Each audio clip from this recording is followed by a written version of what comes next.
It's all Marchese and Buller.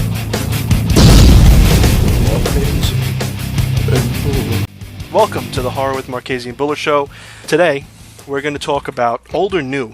Basically, what I mean by this is, I was a procrastinator in the old days, but I still did get a few things out. I got a rejection from Weird Tales before they changed into the current Weird Tales, and I still have that somewhere here. The old way that you used to do things was they called it snail mail, right?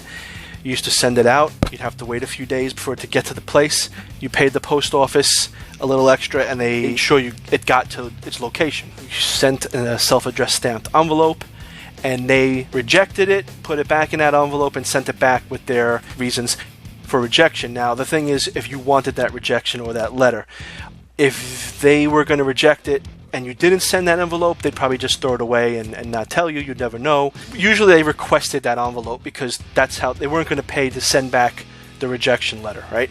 Now you get emails where it's instant. Boom, you send it, just like with the dark sometimes. You can send in a submission, and within an hour, you're rejected, for the most part, unless you're accepted, obviously.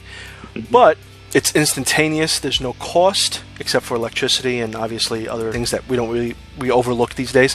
But it's much quicker. It's a much quicker turnover. Yeah. I liked. Now here's the thing. Both ways, whatever. You may like it. You may not like it. I can see the good in the instant, but it also kind of went into the whole Kindle thing where you can publish your book or your stories instantly on Kindle without an editor, without anything. There's no filter. And it can actually alienate some people that are just getting into reading. Maybe you got that person that's binge watching all the Walking Dead or the other series. They're binge watching Game of Thrones. And they're saying, you know what, I want to give reading a chance. Now they go to Amazon, they pick up a book that's not as good as someone else, like maybe Stephen King, and they go, oh man, and it turns them off. This is the bad thing about the instant. Now the good thing about the old days is usually the person that's not doing this as a hobby, someone who's more serious in this, are going to take the time, they're going to submit their story, send it in, wait 3 days for those people to get it. Then you don't even know if they're going to read it in time because it goes into a slush pile, the real slush pile, not the email slush pile. It goes on a desk. And if that person can't find, or the editor can't find any other good stories, they're going to go into that slush pile. Then you'll get, either rejected or accepted. Sometimes you have to wait a month or two. Sometimes even with the emails you do also, but with these places. So the snail mail, I think, sort of weeded out people who are serious and people who are not so serious. I think today it's just too easy for anybody to do it, and that's not a bad thing, but for the most part, it just creates a lot of people that have to be weeded through, and maybe it makes more work also for the editors. But what do you think about this? I agree. I think it's that extra layer of filtration, isn't it? Filters the crap out a little bit, You could argue that by accepting only snail mail, as we call it, what you're actually doing is helping the writer out, because they ain't going to just send out a story, lickety-split, without actually thinking through it properly, reading it, printing it out, taking the time to edit properly. It is far, far too easy just to hit send.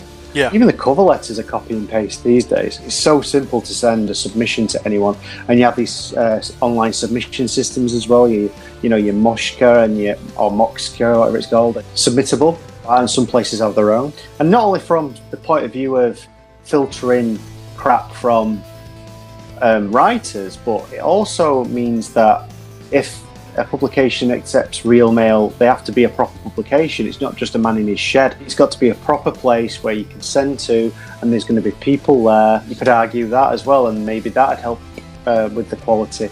Yeah. But that said, if it was like that, then you wouldn't get magazines like Unnerving, wouldn't get places like free submission places.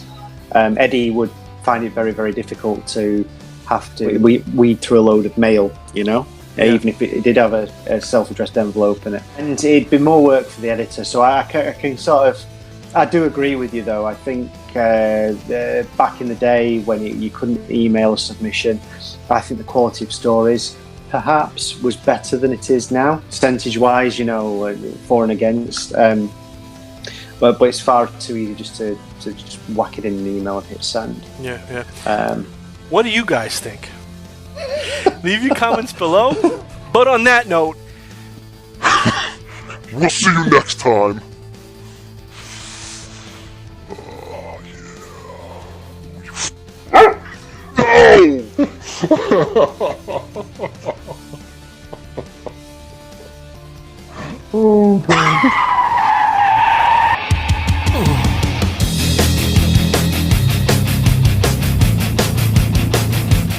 It's all with Marquez and it's all with Marquez and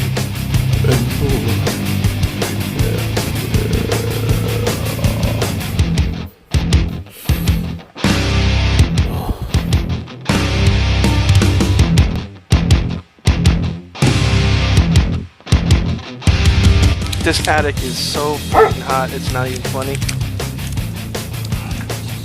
Today it's hot. Are you going to do next week's in a bikini? I might have to. But on that note, I think it's below. Somewhere down there. And, yeah, because right over here is the other stories, right? All the other... Yeah.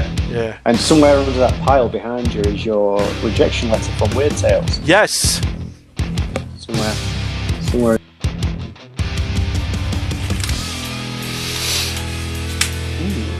All debt letters.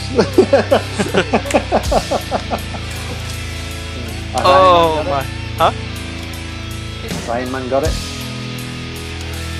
And Let me see. I know I had it here. yeah. Oh, wait. But on that note... Whack it in an email and hit send. Yeah. What do you guys think? Yeah, what do you think? I disagree.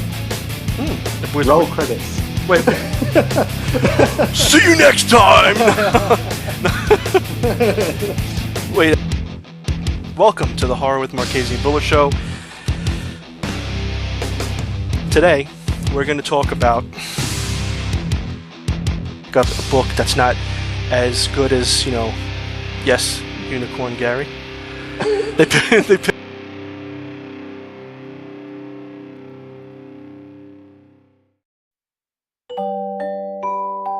Okay. What's the thumbnail for this one? Old or new?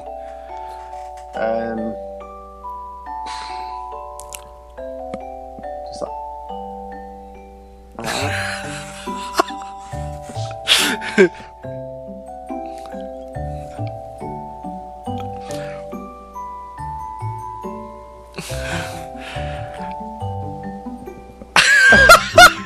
All right, those are good to pick from.